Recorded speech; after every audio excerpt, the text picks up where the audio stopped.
کیا آپ نے شداد کی جنت کے متعلق کبھی پڑھا ہے؟ نہیں تو آئیے آپ کو آج شداد کی جنت کے متعلق کچھ دلچسپ و عجیب بتاتے ہیں۔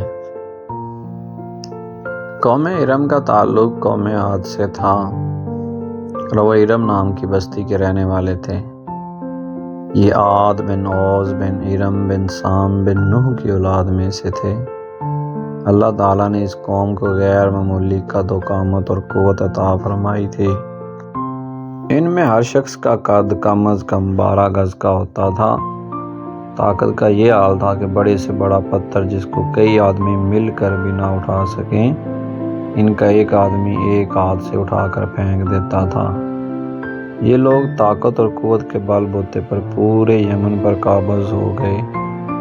2 بادشاہ شدید اور شداد خاص طور پر ان میں بہت جاہ و جلال والے تھے۔ شداد نے اپنے بھائی شدید کے بعد سلطنت کی رونق و کمال کو عروج تک پہنچایا۔ اس عروج نے اسے اتنا مغرور اور متکبر کر دیا کہ اس نے خدائی کا دعویٰ کر دیا۔ اس وقت کے علماء و مصلحین نے جو سابقہ انبیاء کے علوم کے وارث تھے اسے سمجھایا اور اللہ کے عذاب سے ڈرایا، لیکن بے سود۔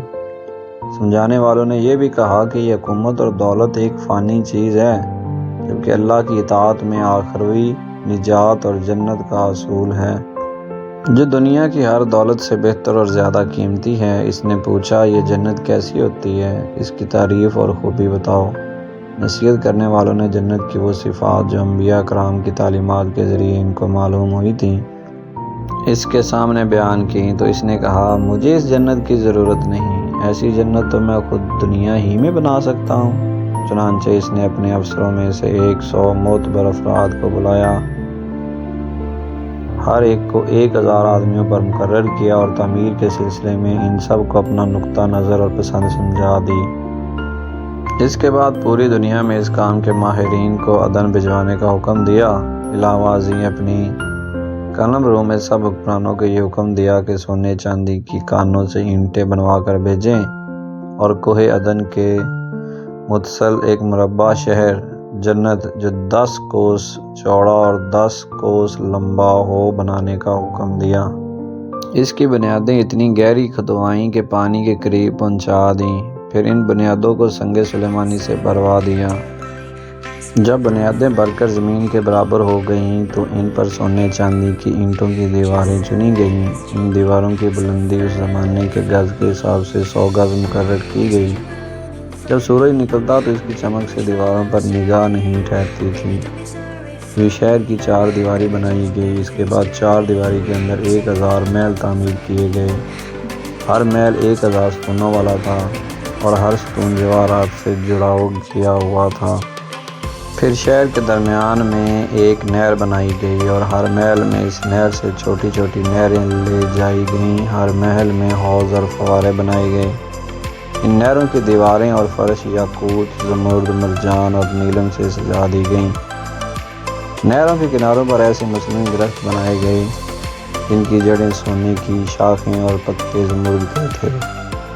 ان کے پھل موتی و یاقوت اور دوسرے جواہرات کے بنوا کر ان پر ٹانگ دیے گئے۔ شہر کی دکانوں اور دیواروں کو مشک و زعفران اور عنبر و گلاب سے سیکل کیا گیا۔ یاقوت و جواہرات کے خوبصورت پرندے چاندی کی اینٹوں پر بنوائے گئے جن پر پہرے دار اپنی اپنی باری پر آ کر پہرے کے لیے بیٹھتے تھے۔ جب تعمیر مکمل ہو گئی تو حکم دیا کہ سارے شہر میں ریشم و زردوزی کے قالین بچھا دیے جائیں۔ پھر نہروں میں سے کسی کے اندر میٹھا پانی، کسی میں شراب، کسی میں دودھ اور کسی میں شہد و شربت جاری کر دیا گیا۔ بازاروں اور دکانوں کو کمخب اور زربفت کے پردوں سے آراستہ کر دیا گیا اور ہر پیشہ و ہنر والے کو حکم ہوا کہ اپنے اپنے کاموں میں مشغول ہو جائیں، اور یہ کہ اس شہر کے تمام باسیوں کے لیے ہر وقت ہر نوع و قسم کے پھل میوے پہنچا کریں۔ 12 سال کی مدت میں یہ شہر جب اس سجاوٹ کے ساتھ تیار ہو گیا تو تمام امراء و ارکان دولت کو حکم دیا کہ سب اسی میں آباد ہو جائیں۔ پھر شداد خود اپنے لاؤ لشکر کے ہمراہ انتہائی تکبر اور غرور کے ساتھ اس شہر کی طرف روانہ ہوا۔ بعض علماء و مصلحین کو بھی ساتھ لیا اور راستے بھر ان سے اکٹھا و تمسخر کرتے ہوئے ان سے کہتا رہا، ایسی جنت کے لیے تم مجھے کسی اور کے آگے جھکنے اور ذلیل ہونے کا کہہ رہے تھے؟ میری قدرت و دولت تم نے دیکھ لی۔ جب قریب پہنچا تو تمام شہر والے اس کے استقبال کے لیے شہر کے دروازے کے باہر آ گئے اور اس پر زر و جواہر نچھاور کرنے لگے۔ اسی ناز و ادا سے چلتے ہوئے جب شہر کے دروازے پر پہنچا تو روایت ہے کہ ابھی اس نے گھوڑے کی رکاب سے ایک پاؤں نکال کر دروازے کی چوکھٹ پر رکھا ہی تھا، اس نے تو وہاں پہلے سے ایک اجنبی شخص کو کھڑے ہوئے دیکھا۔ اس نے پوچھا، تو کون ہے؟ اس نے کہا، میں ملک الموت ہوں۔ پوچھا، کیوں آئے ہو؟ اس نے کہا، تیری جان لینی۔ شداد نے کہا، مجھ کو اتنی مہلت دے کہ میں اپنی بنائی ہوئی جنت کو دیکھ لوں۔ جواب ملا، مجھ کو حکم نہیں۔ کہا، چلو اس قدر ہی فرصت دے دو کہ گھوڑے پر سے اتر آؤں۔ جواب ملا، اس کی بھی اجازت نہیں۔ چنانچہ ابھی شداد کا ایک پاؤں رکاب میں اور دوسرا چوکھٹ پر ہی تھا کہ ملک الموت نے اس کی روح قبض کر لی۔ پھر حضرت جبرائیل نے بڑے زور سے ایک ہولناک چیخ ماری کہ اسی وقت تمام شہر ماہ اپنی عالی شان سجاوٹوں کے ایسا زمین میں سمایا جس کا نام و نشان تک باقی نہ رہا۔ قرآن پاک میں اس کا ذکر اس طرح ہوا ہے۔ ترجمہ: وہ جو ارم تھے بڑے ستونوں والے اور شہروں سے اس کے مانند کوئی شہر شاندار نہ تھا۔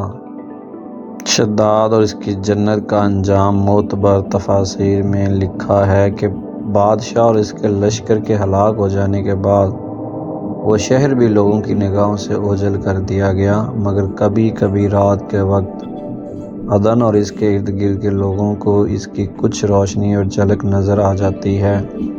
یہ روشنی اس شہر کی دیواروں کی ہوتی تھی۔ حضرت عبداللہ بن قلابہ جو صحابی ہیں اتفاق سے ادھر کو چلے گئے۔ اچانک آپ کا ایک اونٹ بھاگ گیا۔ آپ اس کو تلاش کرتے کرتے اس شہر کے پاس پہنچ گئے۔ جب اس کے مناروں اور دیواروں پر نظر پڑی تو آپ بے ہوش ہو کر گر پڑے۔ جب ہوش آیا تو سوچنے لگے کہ اس شہر کی صورتحال تو ویسی ہی نظر آتی ہے جیسی نبی کریم صلی اللہ علیہ وسلم نے ہم سے شداد کی جنت کے بارے میں بیان فرمائی تھی۔ یہ میں خواب دیکھ رہا ہوں یا اس کا کسی حقیقت سے بھی کوئی تعلق ہے؟ اسی کیفیت میں اٹھ کر وہ شہر کے اندر گئے۔ اس کے اندر نہریں اور درخت بھی جنت کی طرح کے تھے، لیکن وہاں کوئی انسان نہیں تھا۔ آپ نے وہاں پڑے ہوئے کچھ جواہرات اٹھائے اور واپس چل دیے۔ وہاں سے وہ سیدھے اس وقت کے دارالخلافہ دمشق میں پہنچے۔ حضرت امیر معاویہ وہاں موجود تھے۔ وہاں جو کچھ ماجرا ان کے ساتھ پیش آیا انہوں نے بیان کیا۔ حضرت امیر معاویہ نے ان سے پوچھا، وہ شہر آپ نے حالت بیداری میں دیکھا تھا کہ خواب میں؟ حضرت عبداللہ نے فرمایا کہ بالکل بیداری میں دیکھا تھا۔ پھر اس کی ساری نشانیاں بتائیں کہ وہ عدن کے پہاڑ کے فلاں جانب اتنے فاصلے پر ہے، ایک طرف فلاں درخت اور دوسری طرف ایسا کنواں ہے، اور یہ جواہرات و یاقوت نشانی کے طور پر میں وہاں سے اٹھا لایا ہوں۔ حضرت امیر معاویہ یہ ماجرا سننے کے بعد نہایت حیران ہوئے۔ پھر اہل علم حضرات سے اس بارے میں معلومات حاصل کی گئیں کہ کیا واقعی دنیا میں ایسا شہر بھی کبھی بسایا گیا تھا؟ علماء نے بتایا کہ حضرت صلی اللہ علیہ وآلہ وسلم نے بھی فرمایا ہے کہ میری امت میں سے ایک آدمی اس میں جائے گا اور وہ چھوٹے قد سرخ رنگ کا ہوگا، اس کے ابرو اور گردن پر 2 تل ہوں گے۔ وہ اپنے اونٹ کو ڈھونڈتا ہوا اس شہر میں پہنچے گا اور وہاں کے عجائبات دیکھے گا۔ جب حضرت امیر معاویہ نے یہ ساری نشانیاں حضرت عبداللہ بن قلابہ میں دیکھیں تو فرمایا، واللہ یہ وہی شخص ہے۔ ویڈیو پسند آئے تو چینل کو لائک اور سبسکرائب ضرور کیجیے۔